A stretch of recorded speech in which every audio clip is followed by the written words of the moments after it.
Hello friends, माध्यमिक academy 2.0 पर आपका स्वागत है। तो क्लास 10th में फिर से लेके आई हूँ आपको एसएसटी में मोस्ट इम्पोर्टेंट क्वेश्चन। ये सारे क्वेश्चन आपके सिविक्स के हैं, ठीक है। इससे पहले मैं हिस्ट्री के अपलोड कर चुकी हूँ और ज्योग्राफी के। इसमें अगर कम टाइम हुआ तो मैं सिविक्स और इकोनॉमिक्स दोनों के क्वेश्चन ले लूँगी। अगर ज़्यादा लॉन्ग हो जाता तो हम सिविक्स के रखेंगे। बाकी जो एक पार्ट आपका MCQ का आएगा ना, उसी में आपको उसके भी बता दूँ इकोनॉमिक्स के, ठीक है। तो फटाफट देख लेते हैं। वीडियो के एंड तक जरूर है ना, सारे इंपॉर्टेंट क्वेश्चन कवर करेंगे। बहुत ही कम टाइम में वन लाइनर आपके ये तो इसी में कंप्लीट होते जाएंगे, आपके यहीं के यहीं याद होने वाले, बस आपको शॉर्ट लॉन्ग पढ़ने पड़ेंगे, ठीक है। तो फटाफट स्टार्ट करते हैं। एक भी मिनट आपका इधर से उधर वेस्ट नहीं कर होगा, सारा टू द पॉइंट बात होगी। तो वीडियो के अंत तक जरूर रहना, फालतू के बकवास कुछ नहीं होने वाली है। तो बहुसंख्यक बात से क्या अभिप्राय है, ये क्वेश्चन पूछा जाता है। तो वह मान्यता इसमें अगर कोई समुदाय बहुसंख्यक है, मतलब मन चाहे ढंग से देश का शासन कर सकता है, ठीक है, और उसके लिए कोई अल्पसंख्यक समुदाय की आवश्यकता या इच्छाओं की अवहेलना कर सकता है। बहुसंख्यक मत का मतलब ये होता है कि इसमें यह मान्यता होती है कि कोई भी समुदाय अगर बहुसंख्यक है तो वह मन चाहे ढंग से अपने देश का शासन कर सकता है। क्लियर। लोकतांत्रिक शासन प्रणाली से क्या अभिप्राय है? बहुत ही सिंपल है। लोकतांत्रिक शासन प्रणाली में क्या होता है, जनता ही सारी राजनीतिक शक्ति का स्रोत होती है। मतलब जनता ही सारी, मतलब सारी शक्तियाँ किसके हाथ में? जनता के द्वारा, ठीक है। ये होता है लोकतंत्र। जैसे हमारे इंडिया में लोकतांत्रिक शासन है, जनता ही अपने उसको चुनती है, नेता वगैरह को। इसमें लोक स्वशासन की संस्थाओं के माध्यम से अपना शासन चलाते हैं, ठीक है। मेन आपका क्या है, जनता ही इसमें मेन होती है लोकतांत्रिक। विश्व का सबसे बड़ा लोकतांत्रिक देश कौन सा है? कौन है? भारत। सबसे ज़्यादा जो है भारत में ही है। वैध सरकार का अर्थ क्या होता है कि जनता द्वारा चुनी गई बहुमत वाली सरकार। जनता जो चुनती है, जैसे बहुमत पूरे वोट मिलते हैं, बहुमत वाली सरकार वैध सरकार कहलाती है, ठीक है। ये हो गया। सरकार के कौन कौन से 3 अंग होते हैं? कार्यपालिका, विधायिका और न्यायपालिका। ये हो गया, ठीक है। सत्ता की साझेदारी का नैतिक अर्थ क्या है? सत्ता की साझेदारी का नैतिक अर्थ क्या होता है? ये लोकतंत्र की आत्मा है, ठीक है। लोकतंत्र क्या है? आत्मा है। शासन के विभिन्न अंगों के बीच सत्ता के बंटवारे को क्या कहते हैं? तो सत्ता का क्षैतिज वितरण कहते हैं। क्या? सत्ता का क्षैतिज, ऐसे लिखेंगे, क्षैतिज वितरण कहते हैं। क्लियर। नेक्स्ट देखो, ये हो गया आपका, एक मिनट। शासन के विभिन्न अंगों के बीच सत्ता के बंटवारे को क्या कहते हैं? ये तो हो ही गया, क्षैतिज वितरण ही हो गया। नेक्स्ट ये देते हैं, भारत का पड़ोसी द्वीपीय देश कौन सा है? भारत का पड़ोसी तो कौन सा है? श्रीलंका। जिसमें आप देख सकते हैं कितना भुखमरी फैली हुई है, कितना कॉस्टली चीज़ें मिल रही है वहाँ पे आज के टाइम पे। अभी वर्तमान में श्रीलंका में बहुत बुरी हालत है। सत्ता की साझेदारी का क्या अर्थ है? सत्ता की साझेदारी अलग अलग समूहों में सत्ता के बंटवारे की प्रक्रिया है, ठीक है। अलग अलग समूह में सत्ता को बांट दिया जाता है, तो वो कहलाती है सत्ता की साझेदारी, जिससे कि व्यवस्था सही ढंग से चल सके। सामुदायिक सरकार से क्या आशय है? सामुदायिक सरकार क्या होता है? इसमें कई भाषाई समुदायों के लोग द्वारा चुनी की सरकार होती है। मतलब अलग अलग भाषाओं के जो समुदाय होते हैं वो सरकार को चुनते हैं, ठीक है। ये होती है सामुदायिक सरकार। क्लियर। अब इसको, ये आपके जो क्वेश्चन है ये आपको शॉर्ट हैं, आप इसको जरूर पढ़ लेना, ठीक है। लोकतंत्र बहुत इंपॉर्टेंट है। लोकतंत्र में सारे क्वेश्चन वन लाइनर किसे कहते हैं सब पूछ लिए जाते हैं। सिद्धांत भी पढ़ना, लोकतंत्र की विशेषताएं भी पढ़नी है आपको, ठीक है। कौन कौन सी होती हैं इसके सिद्धांत, उत्तरदायित्व की भावना होती है, इसकी विशेषताएं, प्रतिनिधित्व का आधार, सार्वजनिक हितों का संरक्षक, लिखित संविधान, ये सब इसकी विशेषताएं। ये क्वेश्चन आपको भी करना, लोकतंत्र में दबाव अथवा हित समूह द्वारा कौन कौन से कार्य किए जाते हैं, इंपॉर्टेंट है ये भी।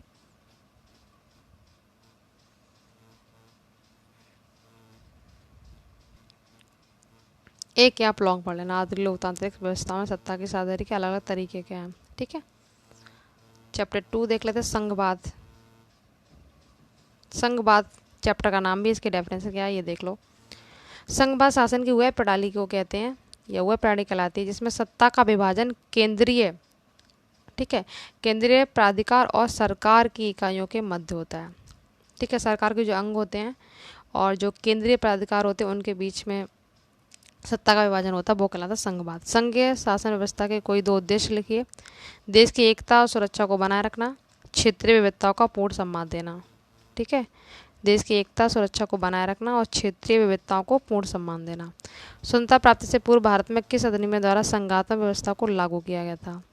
तो ये 1919 में। किसमें? 1919 ईस्वी में। ये क्वेश्चन बहुत इंपॉर्टेंट है। संघात्मक व्यवस्था किस देश से ली है? तो कनाडा से। कहाँ से? कनाडा से।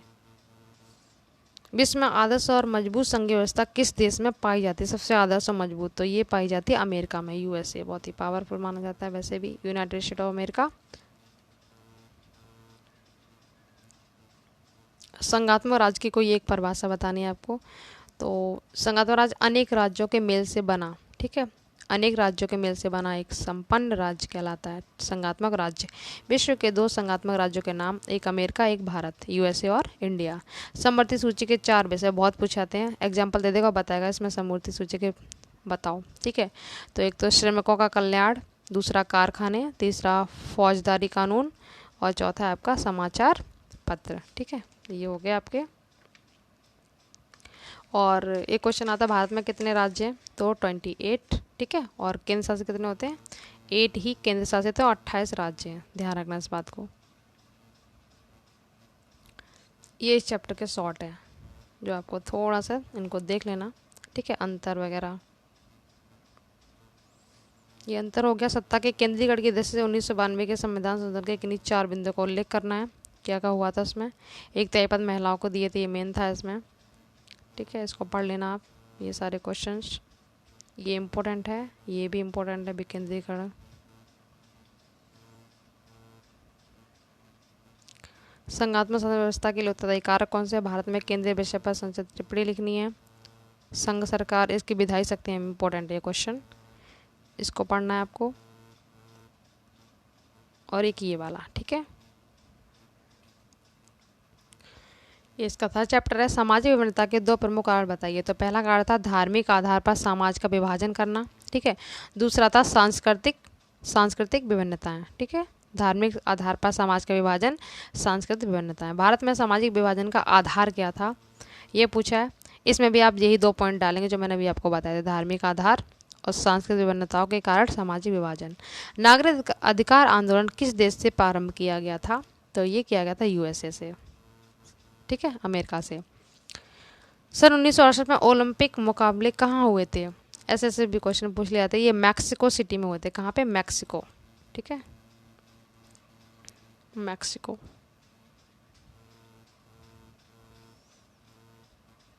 नागरिक अधिकार आंदोलन को प्रारंभ करने वाले नेता का नाम बताना है, जो बहुत इंपॉर्टेंट है ये क्वेश्चन। तो इन नेता का नाम है मार्टिन लूथर, ये ला है, लूथर किंग जूनियर, ठीक है, ये नाम था नागरिक अधिकार आंदोलन को प्रारंभ करने वाले नेता का नाम। या फिर अमेरिका में पूछा जाएगा, अमेरिका में जो अधिकार आंदोलन की अगुवाई किसने की थी? तो यही थे, मार्टिन लूथर किंग जूनियर, ठीक है। समरूप समाज को परिभाषित करना, मतलब इसकी परिभाषा बतानी है। जिस समाज में अधिकांश लोग एक ही जाति, एक ही संस्कृति को मानने वाले होते हैं वो समरूप समाज। समरूप का मतलब ये समान, ठीक है, एक ही जाति और एक ही संस्कृति को मानने वाले लोग जहाँ पे आते हैं वो समाज समरूप समाज कहलाता है। जैसे जर्मनी हो गया, स्वीडन हो गया, वहाँ के समाज ऐसे ही हैं। एफ्रो अमेरिकन से आप क्या समझते हैं? ये अश्वेत अमेरिकी होती हैं, थोड़े ब्लैक जो होते हैं ना, काले, अश्वेत, जो आपको नेल्सन मंडेला चैप्टर पढ़ाया था इंग्लिश में, उसमें बताया था अश्वेत, ठीक है। रंग भेद नीति का बहुत प्रभाव पड़ता है इसमें, गोरे काले रंग के आधार पर, ठीक है। अभी आगे आएगा उसमें बताऊंगी। तो इसमें क्या होता है कि लोगों के वंशजों के लिए प्रयुक्त होता है ये वर्ड एफ्री अमेरिकन, मतलब अश्वेत अमेरिकियों के लिए यूज होता है, ठीक है। स्टार्टिंग में अमेरिका में गुलाम बनकर ये आया था अश्वेती, ये होता है एफ्रो अमेरिकन, क्लियर। नेक्स्ट देखो रंग भेद नीति आ गया ना, अभी मैंने आपको बताया इसमें गोरे काले रंग के आधार पर मानववाद में भेद है। अमेरिका में रंग भेद नीति का बहुत प्रभाव था। मार्टिन लूथर किंग की हत्या कब हुई थी? तो ये हुई थी 4 अप्रैल 1968 को, ठीक है, अभी मैंने आपको बताया था। और फिर से उल्टा करके पूछ लिया कि आंदोलन का नाम लिखना जो इन्होंने किया था। इनके आंदोलन का नाम था नागरिक अधिकार आंदोलन, मतलब नागरिकों को अधिकार दिलाने के लिए आंदोलन किया था, नागरिक अधिकार आंदोलन, क्लियर। उन तत्वों की विवेचना की जो भारत की अनेकता में एकता का प्रदर्शन करते हैं। ये शॉर्ट में आपको पढ़ने हैं। समाज विभाजन की राजनीति के परिणाम तय करने की 3 कारक, ये पढ़ लेना है आपको। थोड़ा सा बस समझना है इसको, पढ़ के आप आराम से कराएंगे। लेसन 4 देख लेते हैं फटाफट।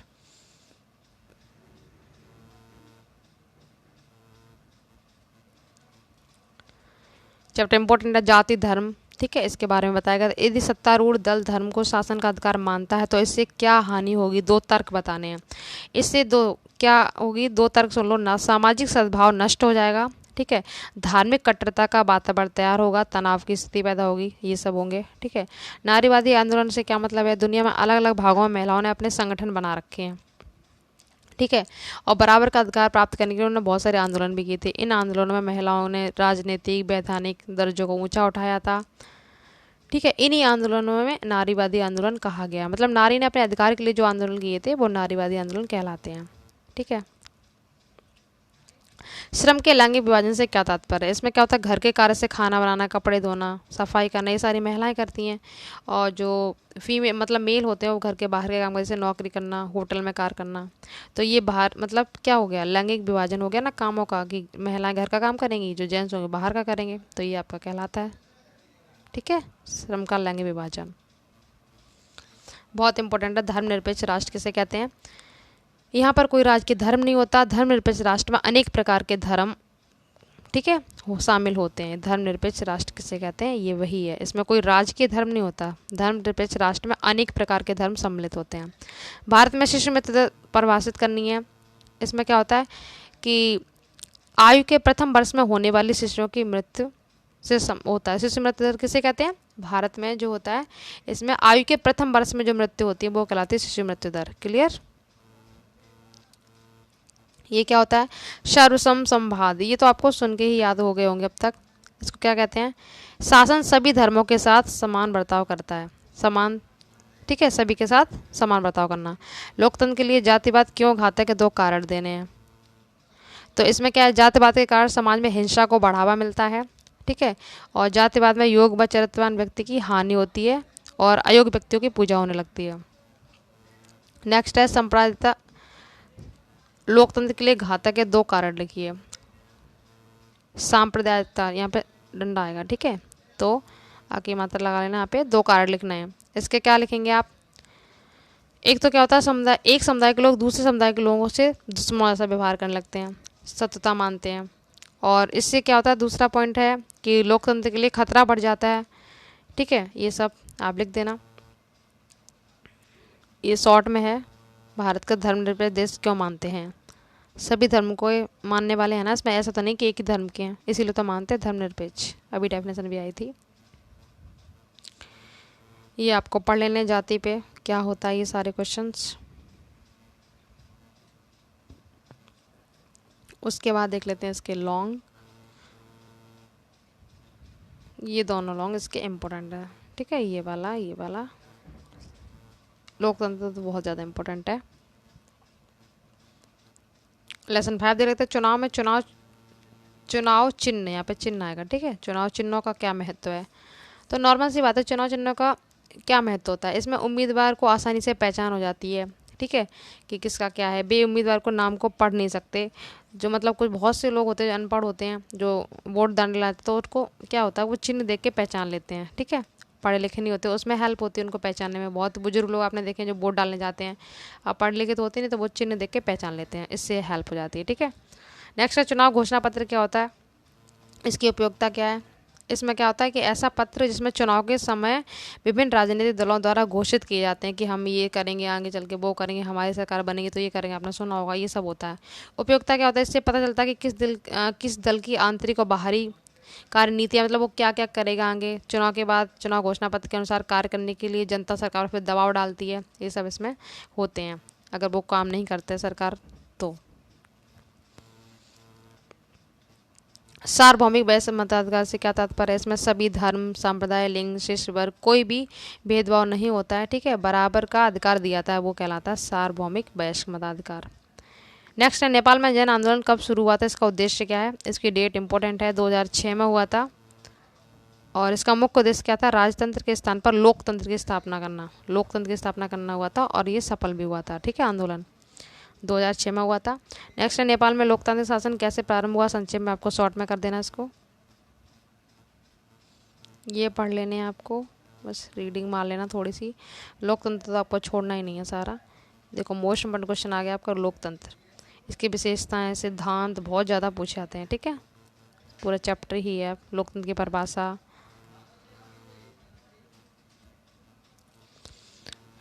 ये क्वेश्चन ज़्यादा इंपॉर्टेंट है, दबाव समूह उदाहरण सहित आपको लिखना है। इसमें दबाव समूह और राजनीतिक दल में क्या अंतर है ऐसे भी पूछ सकता है, ठीक है, ये कर लेना आपको।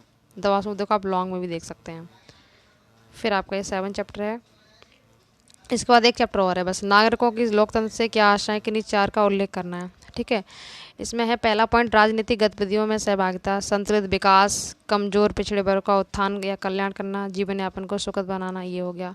लोकतंत्र की परिभाषा बहुत ही फेमस है, अब्राहम लिंकन ने दी थी। लोकतंत्र क्या होता है, जनता का, जनता के लिए, जनता के द्वारा शासन, ठीक है। लोकतंत्र जनता का क्या है, जनता के लिए तथा जनता के द्वारा शासन, ये इसकी परिभाषा है, अब्राहम लिंकन की फेमस है।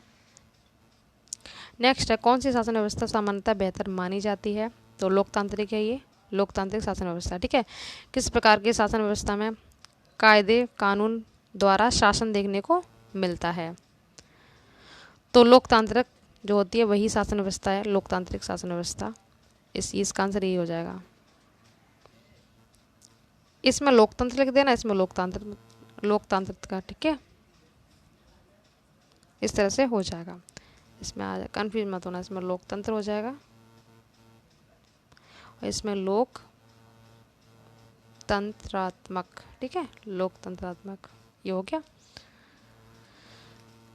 फिर उसके बाद आपको ये कर लेना है, ये बहुत ज़्यादा इंपॉर्टेंट है, 100% लिख लो, इस पर आने के चांसेस हैं। विशेषताएं, सिद्धांत, डेफिनेशन कुछ भी नहीं छोड़ना है लोकतंत्र का, तो आपको बहुत ज़्यादा पूछा जाता है, ठीक है।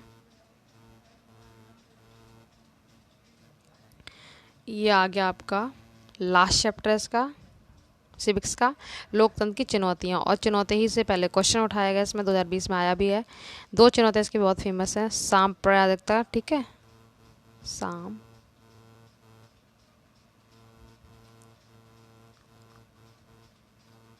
ठीक है, एक जातिवाद और सांप्रदायिकता, ठीक है, गलत नहीं लिख के आना, ठीक है, अच्छे से लिखना। इसका तो नॉर्मल ही है जातिवाद, ये तो आप कर ही लेंगे। इसका सांप्रदायिकता, इस तरह से लिख लेना। यह बहुत इंपॉर्टेंट है, इसलिए मैंने आपको रिवाइज करवा दिया 2 बार, अच्छे से कर लेना इसको। भारत में जनता के कारण का उल्लेख करना है, बहुत ही सिंपल है इसका, तो आप कर लेंगे। लघु और कुटीर उद्योग धंधों को बढ़ावा दिया जाए जिससे गरीबी दूर हो, ग्रामीण क्षेत्र में रोजगार के अवसर देना, आप लिख सकते हैं बना के। महिलाओं की दैनिक स्थिति के लिए उत्तरदायी किन्हीं 3 कारण बताने हैं आपको, ठीक है। तो महिलाओं के पारिवारिक दायित्व होते हैं, ये कारण होता है, इसलिए सहभाग नहीं कर पाती वो। और राजनीति में नैतिक मूल्यों की कमी होती है, ये सब आप लिख सकते हैं। इसके लॉन्ग ये हो गया। निर्धनता के कारण भी पूछना है, गरीबी के क्या क्या कारण, तो आप लिख सकते हैं आराम से, ठीक है। ये तो आपको नॉर्मल सा पता। लोकतंत्र की सफलता के किन्हीं 4 आवश्यक दशाओं का वर्णन करना है, महिलाओं की स्थिति क्या होती है, ये सारे क्वेश्चन आपको पढ़ लेने हैं। मैं ये नहीं करी पूरा आप रट्टा मार के याद करो, बस उस वर्ड को समझना है आपको, जातिवाद क्या होता है, ये सब क्या, उसको आप डिस्क्राइब करके आराम से लिख लेंगे। ये आ गया आपके इकोनॉमिक्स के, वीडियो बहुत लॉन्ग हो जाएगा नहीं तो। ये वाले इंपॉर्टेंट क्वेश्चन और एमसीक्यू सारे कौन कौन से, हिस्ट्री के तो मैंने कंप्लीट करवाई दिए आपको, ठीक है। तो आपके ज्योग्राफी के, सिविक्स के, इकोनॉमिक्स, ये सारे एमसीक्यू और ये वाले क्वेश्चन हम नेक्स्ट वीडियो में कवर कर लेंगे, ठीक है, वो आप ज़रूर देख लेना। तब तक आप इतना रिवीजन करते रहिए। तो मिलते हैं नेक्स्ट वीडियो में, वीडियो को जितना हो सके शेयर कीजिए। Thank you so much.